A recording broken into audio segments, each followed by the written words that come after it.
스승인 엘리 제사장도 두 아들 홈리와 비느하스 때문에 실패했는데, 그 엘리 제사장의 제자요 후계자인 사무엘 역시도 요엘과 아비야라는 두 아들 때문에 신정 국가였던 이스라엘이 왕정으로 체제 전환을 하는, 신정이 왕정으로 재편되는 엄청난 변화를 맞게 됩니다. 그런데 사실은 사무엘의 두 아들의 비리는 하나의 빌미고, 이스라엘은 하나님의 통치보다 이방들처럼 사람의 통치, 왕의 통치를 더 원했습니다. 그러던 차에 사무엘이 두 아들을 사사로 세우고,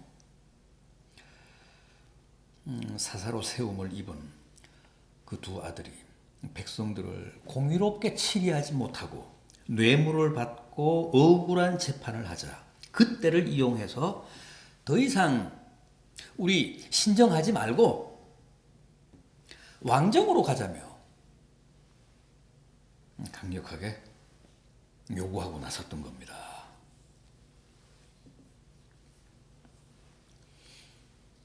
하나님이 지적하신 대로 이미 이스라엘은 그만큼 세속화되고 타락해서 더 이상 하나님의 통치와 지배를 원하지 않았던 겁니다. 어쨌든 그렇게 해서 하나님도 사무엘에게 백성들의 민원을 받아들이라고 합니다. 백성들의 왕정 요구를 현실로 용납하라고 하십니다. 그러면서도 끝까지 사무엘을 통해 왕정의 한계, 또 왕정의 그 모순, 왕정의 여러 가지 부작용을 경고하시는데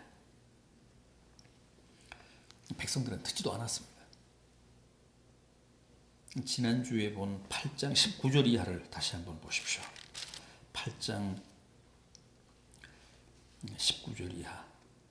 백성이 사무엘의 말 듣기를 거절하여 이르되 아니로소이다. 사무엘이 하나님의 명을 받아서 왕정의 문제점을 여러 가지로 경고했습니다. 그런데도 백성들이 사무엘의 그 말 듣기를 거절했다는 거예요. 아니로소이다.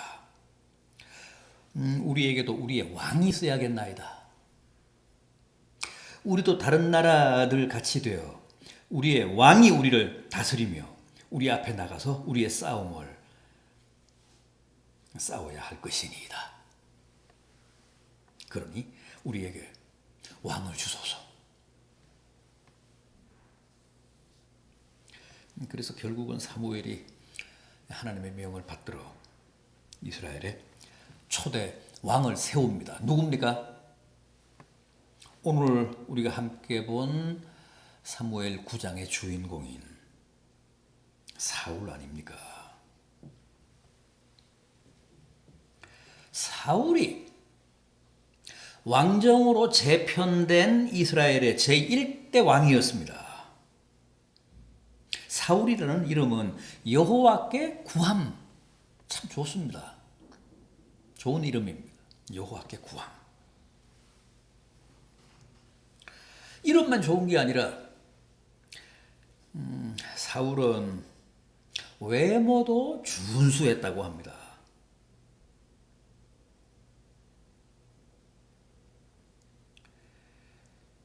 이 2절을 보십시오. 오늘 우리가 함께 본 본문 사무엘 9장 2절. 기스에게 아들이 있으니 그의 이름은 사울이요 준수한 소년이라. 이스라엘 자손 중에 그보다 더 준수한 자가 없고 키는 모든 백성보다 어깨 위만큼 더 컸더라. 이스라엘 중에 뭐 사울만큼 잘생긴 사람이 없고, 키도 모든 이스라엘 백성들과 비교해 볼 때 어깨 위만큼 더 컸다니까 뭐 한 190쯤 됐나 봐요.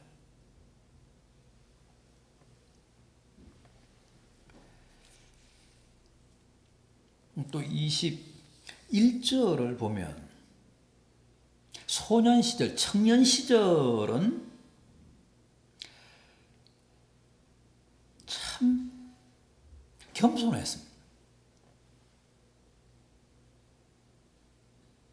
사울이 대답하여 이르되 나는 이스라엘 지파의 가장 작은 지파 베냐민 사람이 아니니까, 또 나의 가족은 베냐민 지파 모든 가족 중에 가장 미약하지 아니하니까.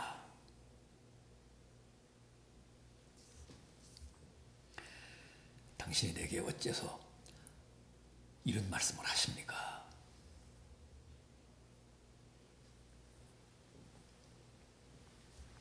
그런데 왕이 된 후에는 본색이 드러납니다.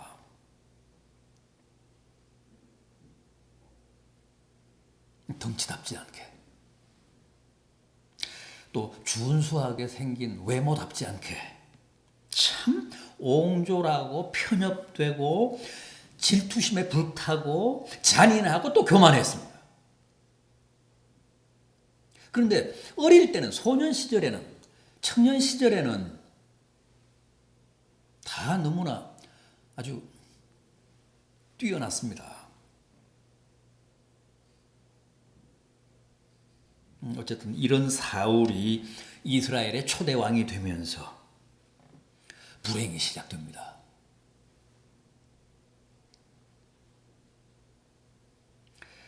오늘 우리가 함께 본 본문은 맨 처음에 사울과 또 그 사울에게 기름을 부어서 왕으로 세운 그 사무엘의 첫 만남이 이루어지는 장면입니다. 그 두 사람이 어떻게 만났을까? 겉으로만 보면 전혀 우연한 사건입니다. 사울의 부친인 기스가 암나귀 몇 마리를 잃어버리고 사울에게 종 한 사람을 붙여주고 가서 찾아오라고 합니다. 사울이 그 일대를 다 뒤졌습니다. 며칠 동안 돌아다니며 암나귀를 찾았지만은 결국 발견할 수가 없어서 포기하고 돌아가려고 하는데, 암나귀들은 고사하고 나 때문에, 우리 때문에 부친께서 마음고생하시겠다, 빨리 돌아가자 그냥. 그런데 함께 갔던 그 사환 종이 뭐라고 합니까? 6절을 보십시오. 보소서, 이 성읍에 하나님의 사람이 있는데 종정을 받는 사람이라. 그가 말한 것은 반드시 다 응하나니 그리로 가사이다. 그가 혹 우리가 갈 길을 가르쳐 줄까 하나이다. 그래서 사울이 사무엘을 찾게 되잖아요.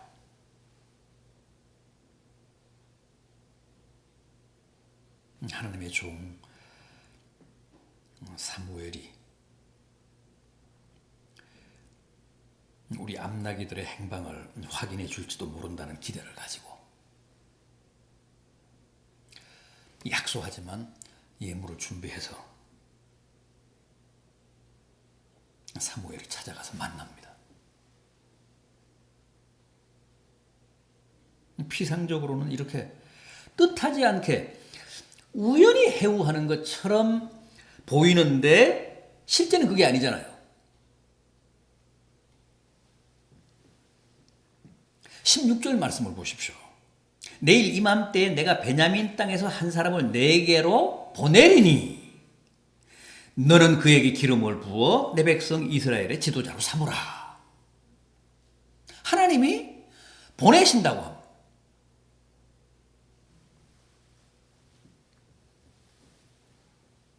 겉으로 보면 사울이 하나님의 보냄을 받고 사무엘을 찾아가는 게 아닌데 우연히 사무엘을 찾아가게 되는데 내막은 그렇지 않다는 겁니다. 하나님이 보내셨다고 합니다.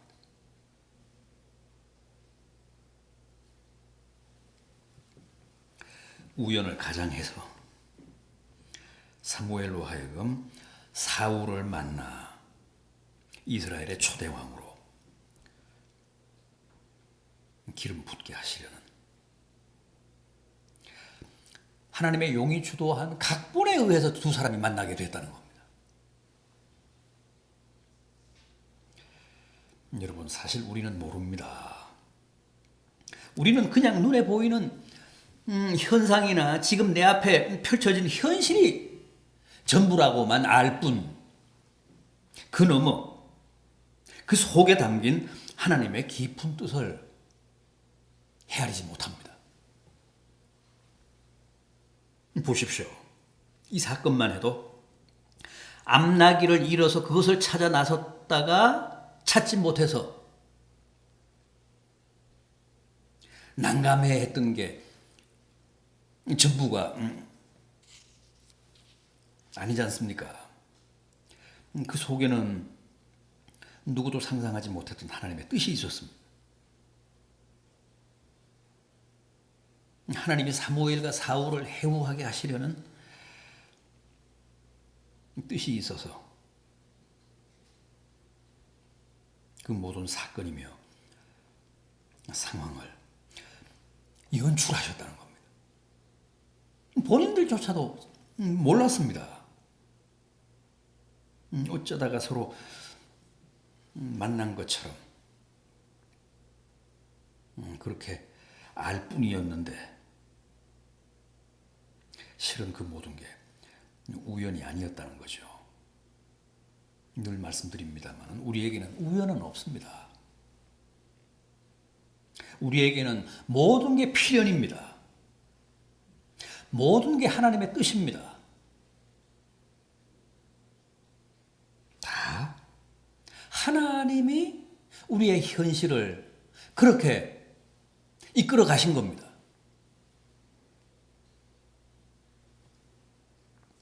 따라서 우리는 현상이나 현실의 겉만 보고 그게 전부라고 받아들이면 안 됩니다.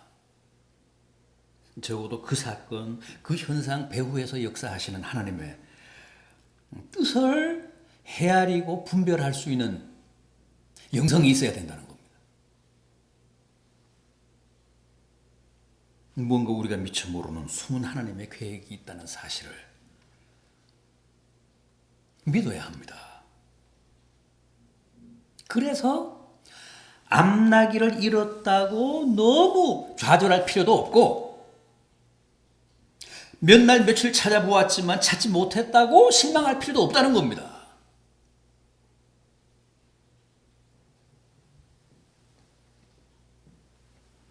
보십시오.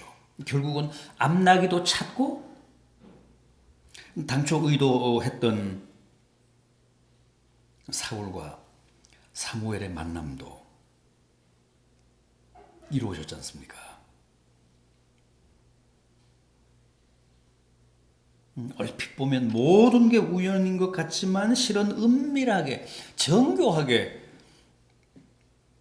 하나님의 뜻이 작동하면서 결국은 모든 것을 충족시켰습니다.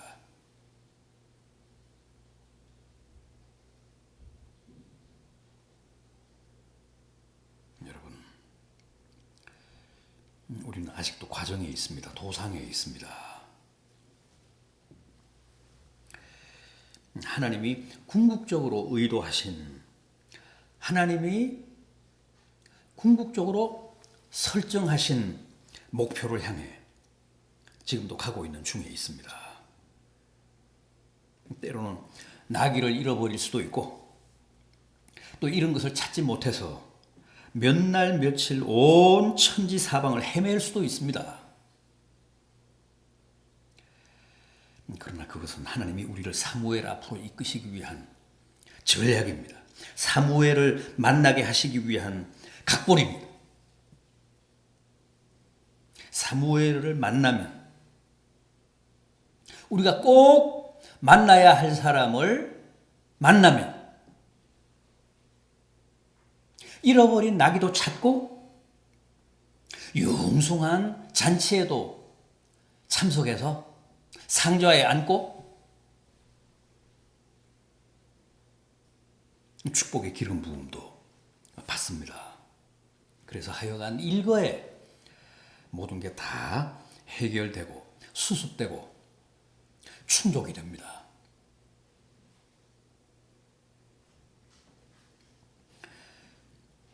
사울 보십시오. 몇 날 며칠 찾아 헤매던, 그래도 찾을 수 없었던 암나귀들을 찾고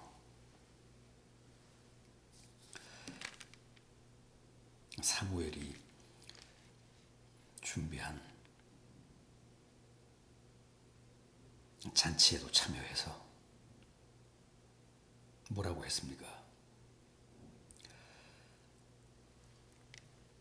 가장 맛있는 부위, 가장 어른에게 드리는 넓적다리와 그것에 붙은 것을 사울 앞에 갖다 바쳤다고 합니다.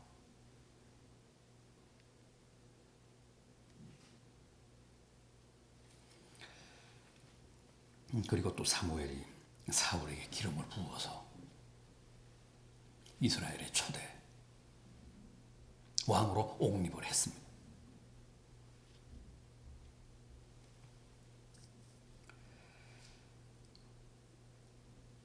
부디